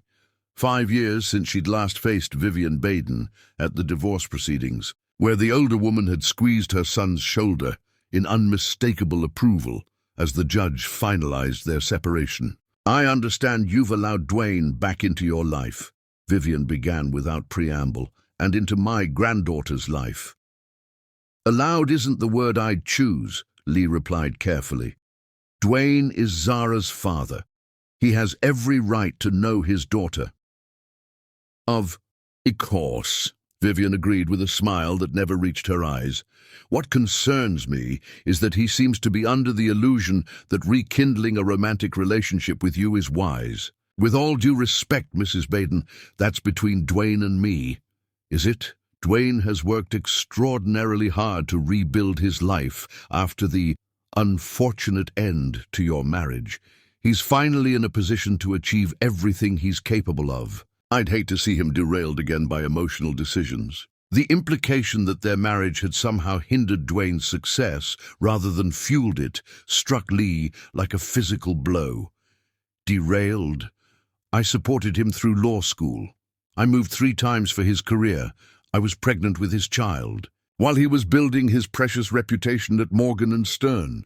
Did he tell you about Caroline? Vivian asked, her tone deceptively casual. Lovely girl, daughter of my dear friend Elaine Beaumont. They were quite serious until just a few months ago. Each word was precisely calculated to inflict maximum damage to Lee's newly budding trust. If they'd been serious just months ago, how genuine could his claims of 5 years of unwavering love possibly be? I don't believe you, Lee said, fighting to keep her voice steady. No, Vivian withdrew her phone, showing Lee a photo. Christmas at our house just 5 months ago. The image showed Dwayne with his arm around a stunning blonde whose head rested against his shoulder. They stood before a decorated tree, the perfect holiday couple. Lee's stomach churned with irrational jealousy and very rational doubt. He's been offered a tremendous opportunity, managing partner at the new Singapore office. But he's hesitating because of this nostalgia for your former relationship. Singapore. The word echoed in Lee's mind like a death knell. Across the world. He hasn't mentioned any job in Singapore, she said faintly. The conference room door opened suddenly, revealing Dwayne himself, expression darkening. Mother, this is unexpected. The cold formality in his voice offered Lee a thin thread of hope. Clearly, this ambush hadn't been coordinated between them. Dwayne, darling. Vivian's tone transformed instantly into maternal warmth. I was just catching up with Lee. Lee, I'm sorry to interrupt your workday, but when you didn't show for lunch, I was concerned. Lee glanced at her watch, startled to discover their scheduled meeting time had come and gone. I'm sorry, we were discussing your future. Dwayne's gaze sharpened. What exactly did you tell her? He demanded of his mother. Only the truth, darling. About Caroline, about Singapore, things a woman contemplating a future with you deserves to know. Lee watched emotions cascade across Dwayne's face. Shock, anger, determination. He crossed to her side. Whatever she told you, let me explain. I think your mother explained quite thoroughly. Lee interrupted. You should have told me about the job offer, Dwayne. And about Caroline. No. Dwayne's voice carried the authority that had once irritated her, but now commanded her attention. We'll discuss it now. Mother, thank you for your concern, but your interference isn't welcome. Please see yourself out. Vivian's eyes widened at the dismissal. Dwayne Alexander Baden, I did not raise you to speak to me that way. No, you raised me to value status over happiness, he countered, to choose career advancement over family, to walk away from my marriage when things got difficult. And I'm done living by those values. They cost me everything that mattered. The raw honesty in his declaration penetrated the doubt beginning to crystallize around Lee's heart. Still, questions remained. Singapore, Dwayne? Were you going to mention that before or after I let myself fall in love with you again? That's what I wanted to discuss at lunch, he said quietly. I was offered the position 3 days ago. I'm turning it down, Lee. I already called this morning to decline. But it's a tremendous opportunity, Lee protested, confusion replacing anger. Managing partner in an international office. It's everything you ever wanted. No, Dwayne corrected gently. It's everything I thought I wanted. Everything I was raised to want. What I actually want is right here in New Orleans. You, Zara, the family we're rebuilding. Nothing is worth sacrificing that again. And Caroline, she asked, needing to address the blonde elephant in the room. A brief relationship that ended because I was still in love with my ex-wife, Dwayne answered without hesitation, something Caroline realized long before I was willing to admit it. Vivian gathered her designer handbag with dignified displeasure. I can see my presence isn't appreciated. Dwayne, when this second mistake ends exactly like the first, don't expect sympathy. Her gaze shifted to Lee. He left once before when things got difficult. Men rarely change their essential nature. The parting shot struck with precision, reopening Lee's deepest fear that despite apparent transformation, Dwayne might abandon her again when faced with real adversity. After Vivian's exit, Lee moved to the window, needing physical distance to process the emotional bombardment. "You should have told me about Singapore," she said finally, "and about Caroline." "I was going to tell you about both today," Dwayne explained. "The Singapore offer just came through, and I wanted you to know I'd already declined it. As for Caroline, she was my attempt to move on when I thought I'd never get a second chance with you." "Your mother thinks I'm holding you back," Lee said, voicing the insecurity that had plagued their first marriage. "My mother has never understood what truly matters in life," Dwayne replied with quiet intensity. "I won't let her influence our future, Lee. Not again." He reached for her hand, relief evident when she didn't pull away. "I'm not the man who left you," he promised. "I've spent 5 years learning that lesson the hard way." "I need time to think," Lee said finally, neither rejecting nor accepting his declaration. "This is all happening so fast." Disappointment flickered across Dwayne's features, quickly replaced by understanding. "Take all the time you need. I'm not going anywhere, literally or figuratively, but know this. There is no opportunity, no job, no amount of money or prestige worth losing you again. I've already made that mistake once. I won't repeat it." The promise hung between them, its weight both reassuring and terrifying, because despite everything, one question remained. When, truly tested, would this new, improved Dwayne Baden prove as steady as his words, or would history inevitably repeat itself? Chapter 8. Family Battlegrounds. "You can't seriously be considering getting back together with him," Jasmine said, stirring her coffee with more force than necessary. The Sunday brunch that had been their tradition since Lee's divorce had turned tense the moment Lee mentioned Dwayne had started staying overnight. "Have you forgotten what he put you through?" Lee sighed, glancing around the crowded cafe to ensure no one was listening. "People change, Jazz. He's different now." "Is he?" Jasmine leaned forward, eyes intense with protective concern. "Or is he just saying what you want to hear until he gets comfortable again? Remember how you couldn't get out of bed for weeks after he left? How I had to come over every morning to make sure Zara got to preschool because you were barely functioning?" The harsh reminder of her darkest days stung, mainly because Lee couldn't deny the truth in Jasmine's words. The depression that had followed Dwayne's departure had nearly consumed her. Without Jasmine's intervention, who knows what might have happened to her or Zara.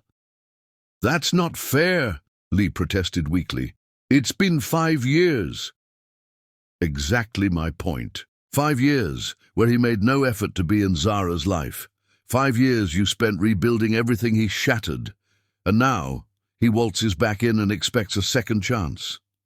Jasmine shook her head.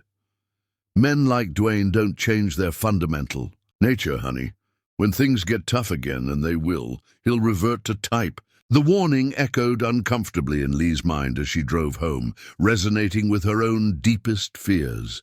Was she being naive, setting herself and Zara up for even greater heartbreak? Her phone chimed with a text from Dwayne.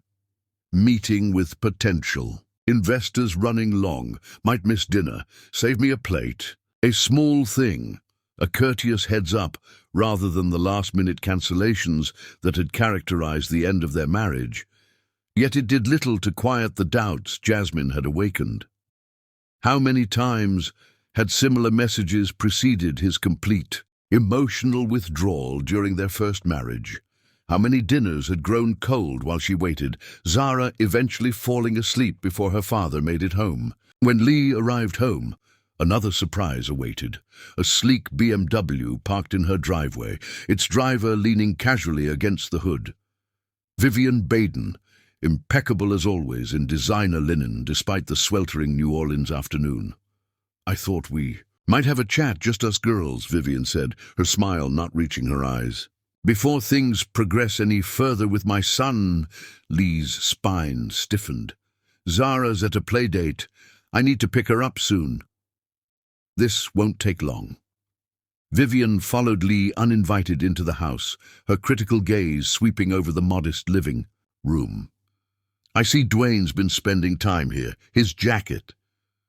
She nodded toward the back of a dining chair, where Dwayne had draped his blazer the night before. "What do you want, Vivian?" Lee asked directly, too emotionally drained for pretense. "To protect my son." Vivian's voice hardened. "Dwayne is finally getting his career back on track after the setback of your divorce. He's been offered the Singapore position he's worked toward for years. I won't let him throw it away over misplaced guilt or nostalgia." "Singapore?" The word dropped like a stone in Lee's stomach. "He hasn't mentioned any position in Singapore." Triumph flashed briefly in Vivian's eyes. "No! How interesting. The offer came through last week. Managing partner, international division, the culmination of everything he's worked for." "If it's so important to him, I'm sure he'll tell me himself," Lee countered, fighting to maintain composure as her insecurities multiplied. "Perhaps." Vivian opened her designer handbag, withdrawing an envelope. "These might interest you. Photos from the Charleston Legal Conference last Christmas. Dwayne was quite taken with Caroline Beaumont. They made such a handsome couple." Despite herself, Lee's gaze dropped to the photos Vivian spread across the coffee table. Dwayne at various events, arm draped around a stunning blonde. Their body language spoke of intimacy and comfort, of shared jokes and private moments. One image particularly painful, Dwayne kissing the woman beneath mistletoe, both laughing. Carefree in a way Lee hadn't seen him in years. "They dated for nearly 8 months, Vivian continued, each word precisely calculated to inflict maximum damage. "She ended things in March. Felt he wasn't fully committed. Interesting timing, isn't it? She breaks his heart, and weeks later he has this convenient reunion with you." Lee gathered the photos with trembling hands, returning them to the envelope. "I think you should leave. He'll always choose career over family, Lee. It's how I raised him." Vivian's parting shot landed with surgical precision as she moved toward the door. "Don't delude yourself into thinking you're enough to change that. When Singapore calls, he'll answer, just like before." Alone in the sudden silence of her home, Lee confronted the ugly doubts festering beneath her cautious hope. Dwayne had spoken of no other women, had implied his love for her had remained constant through their separation. The evidence of Caroline suggested otherwise. And Singapore, a position halfway around the world he'd concealed entirely. What else wasn't he telling her? The front door opened, Dwayne's voice calling cheerfully, "Lee, you home." He appeared in the living room doorway, face lighting with the smile that still weakened her knees. "Meeting wrapped early after all. Thought I might pick up Zara from her playdate so you could rest." The thoughtfulness of the gesture only intensified Lee's confusion. This attentive, considerate man seemed worlds away from both the workaholic, who had abandoned their marriage, and the ambitious attorney Vivian had described. "When were you going to tell me about Singapore?" The question escaped before she could modulate her tone. Dwayne's expression shifted, confusion followed by understanding. "My mother was here." Not a question. She showed me photos too, of Caroline. You looked happy together. Lee hated the jealousy coloring her voice, but couldn't suppress it. 8 months is a serious relationship, Dwayne. He sank onto the couch, running a hand over his face. I was going to tell you about both, the job offer and Caroline at dinner tonight. I wanted to explain in person. Explain what? That you've been hiding major parts of your life. That this, she gestured between them, is just your rebound. After she dumped you? That's not fair, Dwayne protested, echoing Lee's earlier words to Jasmine. Isn't it? You said you never stopped loving me, that you spent 5 years trying to fill the hole I left in your life. Yet these photos tell a different story. I dated other people. So did you, Dwayne countered, frustration edging into his voice. That doesn't make what I feel for you any less real. Caroline ended things precisely because she realized I was still in love with my ex-wife. And Singapore? When were you planning to mention that little detail, before or after I let myself believe we might have a future? Rising, Dwayne paced the small living room. The offer came through 3 days ago. I'm turning it down, Lee. I've already drafted the email. Turning it down? Lee stared at him in disbelief. It's everything you've worked for. Your mother said— My mother, Dwayne interrupted, has never understood what actually matters. Money, status, power. That's her holy trinity. She watched my father choose family over career advancement and never forgave him for it, even though he was happier running his small practice than he ever would have been as a corporate partner. He knelt before Lee, taking her hands in his. 5 years ago, I made the wrong choice. I followed my mother's values instead of my own. I won't make that mistake again. The raw honesty in his voice penetrated Lee's defensive anger. But doubt lingered. How do I know that's true? How do I know when things get difficult again, when your big cases conflict with Zara's events, when the baby's crying all night and I'm exhausted and hormonal? You won't decide we're too much trouble. Baby! Dwayne's expression transformed, hope and fear battling in his features. Are you? Lee froze, realizing what she'd inadvertently revealed. She wasn't pregnant, had no reason to think she might be. But the slip exposed her subconscious.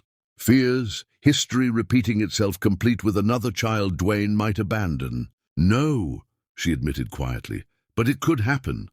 And I can't do that alone again, Dwayne. I won't.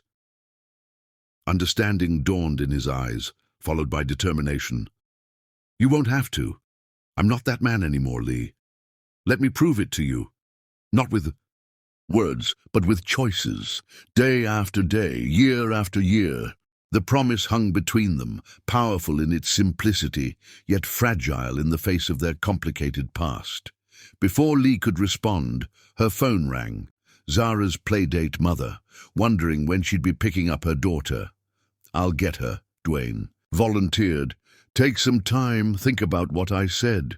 At the door he paused. For what it's worth, I was already declining Singapore before my mother's interference. Some opportunities aren't worth the cost. After he left, Lee sat in the lingering silence, torn between wanting to believe in second chances and fearing she was setting herself up for devastation. Whose voice should she trust? Jasmine's protective warnings, Vivian's poisonous insinuations, or the man who claimed to have changed, who looked at her with eyes that still saw the person she'd been before life hardened her? The choice before her was terrifyingly simple. Trust or safety, love or self-protection, risk everything again, or forever close the door on what they might rebuild together. Chapter 9. Shattered Dreams. Again. He's already accepted the position, Jasmine said, sliding her phone across the kitchen table to Lee. I'm sorry, honey, but you needed to know. Lee stared at the LinkedIn update on the screen, the digital announcement crisp and devastating in its simplicity. Dwayne Baden has a new position as managing partner at Morgan & Stern, Singapore Division. 3 days had passed since Vivian's visit and their heated confrontation. 3 days during which Dwayne had texted and called repeatedly, each message more urgent than the last. 3 days Lee had spent in emotional limbo, wanting to believe his declarations, yet frightened by how quickly her heart had reinvested in possibilities that now seemed as insubstantial as morning mist. "When did he post this?" Lee asked, voice remarkably steady despite the earthquake rumbling through her chest. "This morning," Jasmine confirmed, watching her friend with worried eyes. "Lee, I know you were starting to hope, but men like Dwayne don't change their fundamental nature. You deserve someone who puts you first from the beginning, not as an afterthought once their ambition is satisfied." The echo of Vivian's parting shot, that men rarely change their essential nature, sent chills down Lee's spine. She had wanted so desperately to believe Dwayne was the exception, that love and loss had transformed him into someone who valued family above career advancement. The evidence on her friend's phone suggested otherwise. "Has he seen Zara since your fight?" Jasmine asked gently. Lee shook her head. "He was supposed to take her to the aquarium yesterday, but I asked Mrs. Garcia to tell him we weren't home when he came by."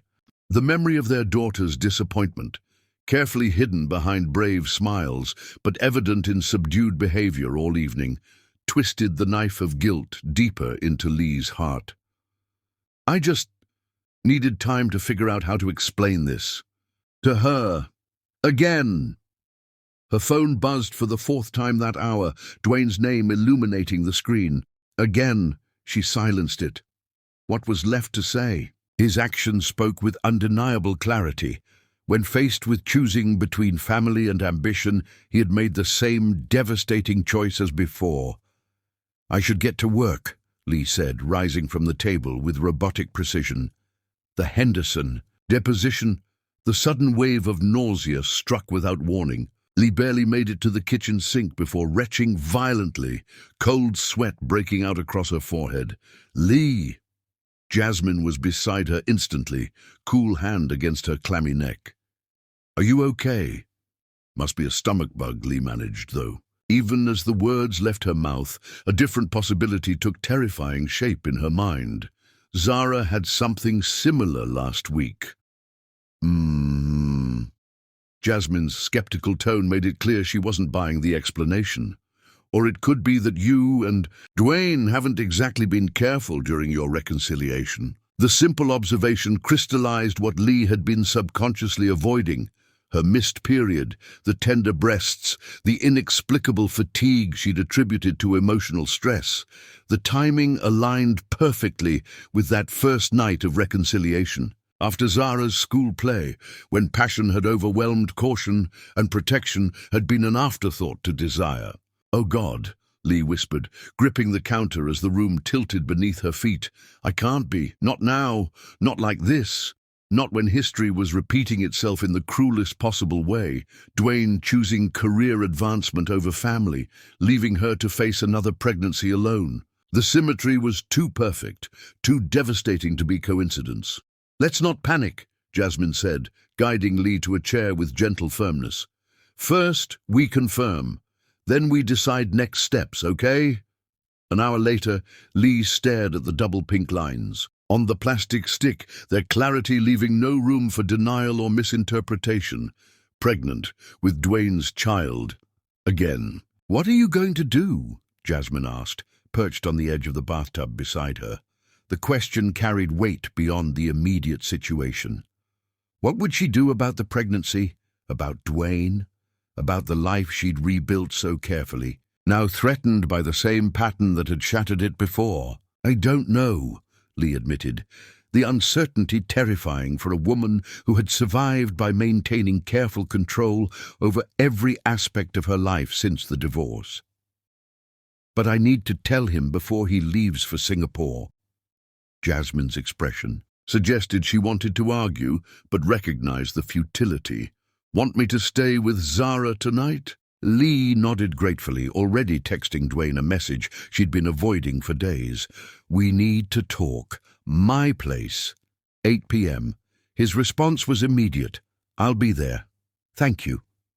The knock came at precisely 8 o'clock, Dwayne's punctuality, A remnant of his professional precision, Lee opened the door with carefully constructed composure, determined to maintain control of her emotions despite the bombshell she carried. Lee. Her name on his lips still held the reverence that had been her undoing these past weeks. "Thank you for seeing me. I've been worried." He looked exhausted, dark circles beneath eyes that searched her face with desperate intensity. Lee stepped back to let him enter, maintaining physical distance she hoped would translate to emotional discipline. "Congratulations on the Singapore position," she said, the words tasting bitter on her tongue. "Quite an achievement." Confusion flashed across Dwayne's features. "What are you talking about?" "Don't insult my intelligence, Dwayne."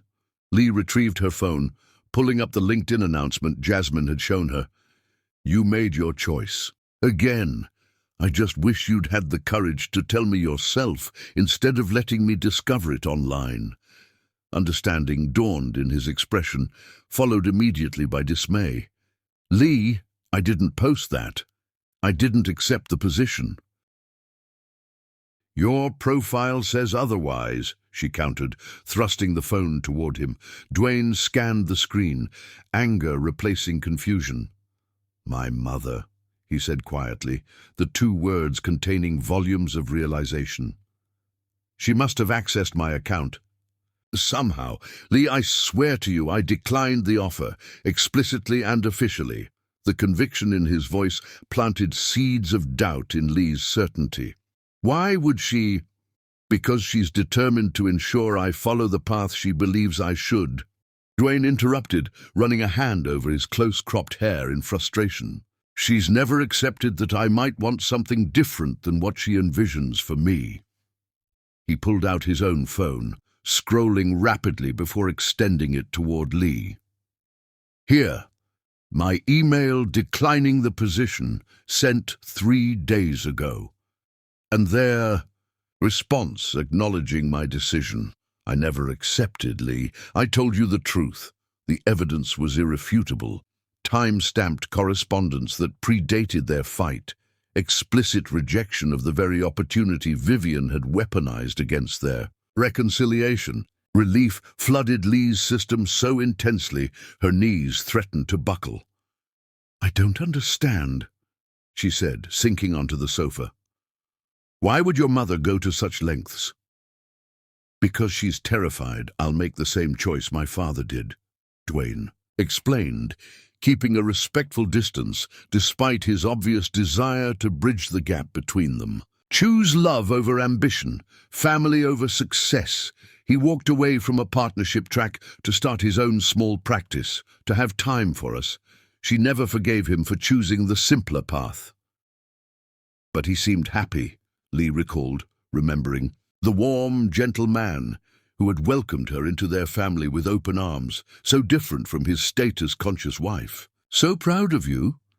"He was happy," Dwayne confirmed softly. "Something my mother never understood. After he died, she transferred all her ambitions to me, determined I wouldn't waste my potential as she believed he had." The picture clarified. With devastating clarity, the pressure Dwayne had lived under, the expectations that had shaped his early career choices and ultimately contributed to the destruction of their marriage. "I'm nothing like her, Lee," he continued, passion infusing his words with undeniable sincerity. "But I was becoming her, valuing the wrong things, measuring success by the wrong metrics. Losing you and Zara was my wake-up call. I won't make that mistake again." Something in his demeanor, the absolute certainty perhaps, or the vulnerability beneath his strength, finally penetrated the armor of doubt Lee had constructed around her heart. "I'm pregnant," she said suddenly, the declaration escaping before she could consider its impact. Dwayne froze, expression cycling rapidly through shock, disbelief, and finally incandescent joy. "Pregnant," he whispered, as if speaking the word too loudly might cause it to evaporate. "We're having a baby." The wonder in his voice, so different from the conflicted response to her first pregnancy years ago, when he'd been concerned about timing and career impact, pierced Lee's last defenses. This was not the same man who had left her. This was a man transformed by loss, remade by regret, determined not to squander a second chance at the life that truly mattered. Yes, she confirmed, tears blurring her vision. About 6 weeks along. Dwayne moved toward her slowly, as if approaching a wild creature that might bolt, dropping to his knees before her on the sofa. With infinite tenderness, he placed a trembling hand against her still, flat abdomen. "Our baby," he breathed, awe transforming his features.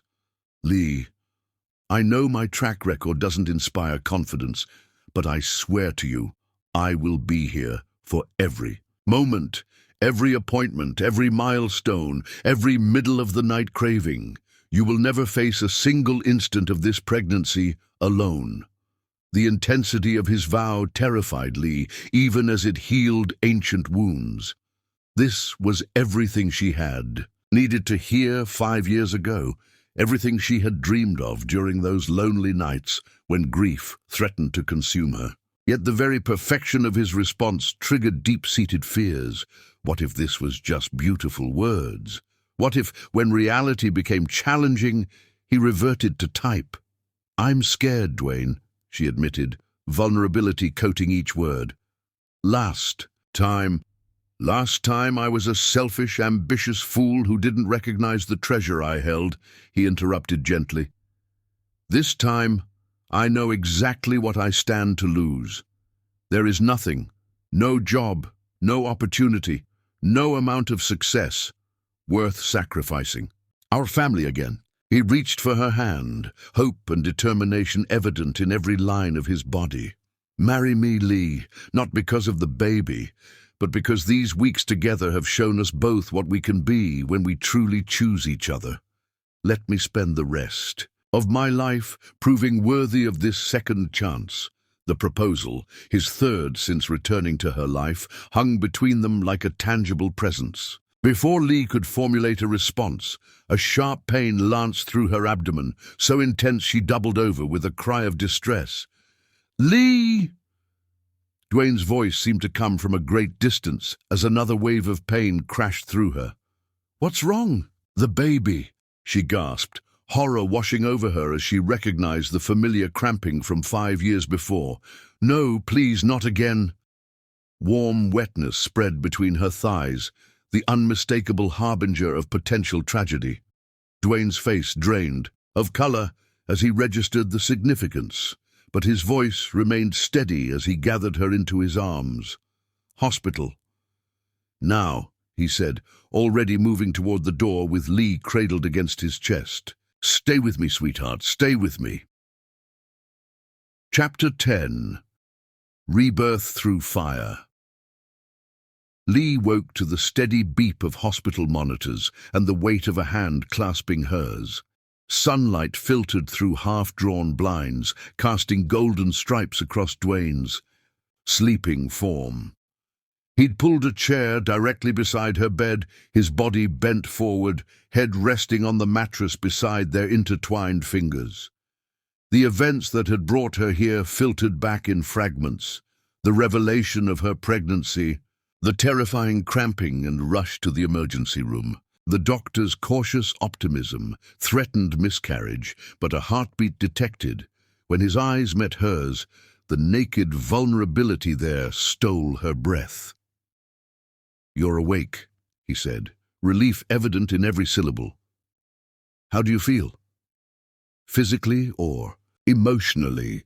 The question emerged with unexpected honesty. "Both," Dwayne answered, thumb tracing gentle circles on her palm. "Either, whatever you're willing to share." The open-ended nature of his response, simply making space for whatever she needed, cracked something rigid within Lee's chest. This was not the same man who had fled her hospital room 5 years ago, unable to face their shared grief. "I don't know if I can do this again," she admitted, forcing eye contact despite the pain her words would cause. "The pregnancy, us, the hope that things could be different. It's all too familiar, the same patterns, the same fears." Dwayne's expression reflected not anger at her doubt, but profound understanding. I deserve that question, he acknowledged. But Lee, the similarity in circumstances isn't a sign we're repeating history. It's an opportunity to prove we've changed, to make different choices this time. You say that now, Lee countered softly. But when the baby comes, when work gets demanding, how do I know you won't make the same choice you did before? I can't give you certainty, he finally said, honesty evident in every word. I can only show you day by day, choice by choice, that I've learned what truly matters. Dr. Matthews entered, chart in hand. The examination that followed was thorough. Throughout, Dwayne remained a steady presence, attentive without hovering. The bleeding has stopped, which is excellent news, Dr. Matthews concluded. However, given your history and the current situation, I'm recommending complete bed rest for the next 2 weeks, followed by very restricted activity. 2 weeks? Lee's mind raced through the practical implications. Zara's care, work obligations. Doctor, I'm a single parent with a full-time job. I can't just— You're not doing this alone, Dwayne interjected firmly. I'll take care of everything. Zara, your work commitments, whatever you need. The possessive "our baby," so casually claimed, so different from his detached response to her first pregnancy, stirred complex emotions in Lee's chest. This was what she had needed 5 years ago. 3 days later, settled in her bedroom at home, Lee watched with grudging admiration as Dwayne orchestrated their new reality with surprising competence. He had transformed her dining room into a temporary office, the refrigerator stocked with healthy meals. Most surprisingly, he had moved his own essential files into a corner of her bedroom, creating a makeshift workspace where he could handle urgent legal matters without leaving her side. It was during the quiet evenings, with Zara sleeping down the hall, that the walls between them gradually thinned. Conversations that had once seemed impossible unfolded with painful but necessary honesty. I never properly grieved our first loss, Dwayne admitted one night. I told myself I was being strong for you, but the truth is, I couldn't face my own. Pain, why didn't you fight for us? Lee whispered, the question that had haunted her through countless sleepless nights. When I asked for the divorce, why did you just agree? Because I thought it was what you wanted, Dwayne answered. You seemed so certain, so determined to be free of me. And part of me believed you deserved better than a husband who couldn't even be there during our worst moment. The revelation that he had interpreted her ultimatum as genuine desire rather than desperate plea for him to prove her wrong shifted something fundamental in Lee's understanding of their past. I didn't want you to leave, she confessed, tears flowing freely. I wanted you to refuse, to fight for us, to show me I mattered more than Morgan and Stern. Dwayne moved from the chair to the edge of the bed. When she didn't pull away, he gently gathered her hands in his. I'm fighting now, he said, voice rough with emotion. 5 years too late, but with everything I have. The weeks that followed tested their newly forming bonds. When light spotting returned in her 11th week, bringing with it the spectre of their previous loss, Dwayne held her through the night as they waited for morning and another emergency ultrasound. This time, they received the news together. Baby still present, heartbeat strong. On a crisp autumn evening in her 20th week, they gathered in the doctor's office for the anatomy scan. Zara bounced with excitement beside them. It's a boy, Dr. Matthews announced. Healthy development, strong heartbeat, all measurements right on target. A brother, Zara exclaimed, clapping her hands in delight. I'm going to teach him all about butterflies and dinosaurs. Later that night, Dwayne led Lee to the porch swing that had become their favorite spot for evening conversations. I have something for you, he said. From his pocket, he withdrew a folded document. Deed to the office building on Magazine Street. It's going to be the permanent home of Baden family law. specializing in compassionate representation for families navigating divorce, custody, and adoption. Our practice, if you want, Dwayne continued. Your paralegal experience would be invaluable, and the building has enough space for a small daycare area. We'd be together, Lee, building something that serves families while preserving our own. From his other pocket, he produced a small velvet box. Not new, she realized, as he opened it to reveal her original engagement ring, the one she'd returned 5 years earlier. This represents our past, both the beautiful beginning and the painful ending, Dwayne said, turning the band to show her 2 small birthstones added on either side of the central diamond. Zara's birthstone and a space for our sons. Our past, our present, our future. If you'll have me, Lee, if you'll let me come home for good. Yes, she whispered, tears blurring her vision as he slipped the ring onto her finger. Yes, to all of it. 1 year later, Lee Hayden stood before the full-length mirror, hardly recognizing the woman who gazed back at her. The ivory sheath dress skimmed curves that had changed subtly through pregnancy and childbirth, its lace overlay catching the afternoon sunlight. Her dark curls had been arranged in a halo of controlled chaos, adorned with tiny sprigs of babies. "Breath, you look beautiful, Mommy," Zara said from the doorway, resplendent in her junior bridesmaid dress. At 8, she carried herself with the solemn dignity of a child, entrusted with escorting her 6-month-old brother down the aisle in his decorated wagon. The ceremony unfolded in the garden of their new home, a gracious Creole cottage with space for family gatherings and a sprawling backyard. The conspicuous absence of Vivian Baden was a testament to Dwayne's commitment to protecting their hard-won happiness. 5 years ago, I made the worst mistake of my life, Dwayne began, his voice steady despite the emotion evident in his eyes. I walked away from the greatest gift I'd ever been given, your love, our family, the life we'd begun building together.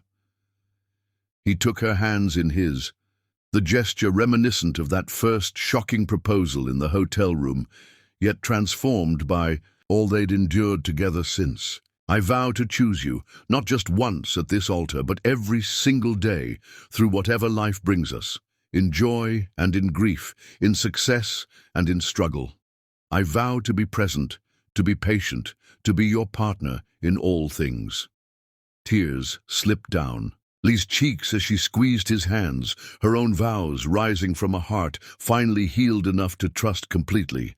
I choose you too, not the man you were, but the man you've become through hard-won wisdom and genuine change. I vow to build with you a life of passion and purpose, to create a home where our children learn the true meaning of love by watching us demonstrate it daily. As they exchanged rings, her original engagement band redesigned with birthstones. For both their children, Lee felt the final pieces of her long, fragmented heart fuse back together, stronger at the broken places. Later, as they swayed together under twinkling garden lights for their first dance, Dwayne pulled Lee closer, his lips brushing her ear. "What are you thinking?" he asked, sensing her momentary introspection. Lee smiled. Up at him, the joy in her eyes matched by the peaceful certainty in her heart. That sometimes the most beautiful beginnings require the most painful endings first. That love, real love, isn't about never falling. It's about finding the courage to stand again, together. "Second chances," Dwayne murmured, pressing his forehead to hers in that gesture of intimate connection that had become their silent language of commitment. "Second chances," Lee agreed, rising on tiptoes to kiss him beneath the New Orleans stars, surrounded by the family they'd nearly lost, then rebuilt, stronger and wiser through the refining fire of their shared journey, and forever, beginning now,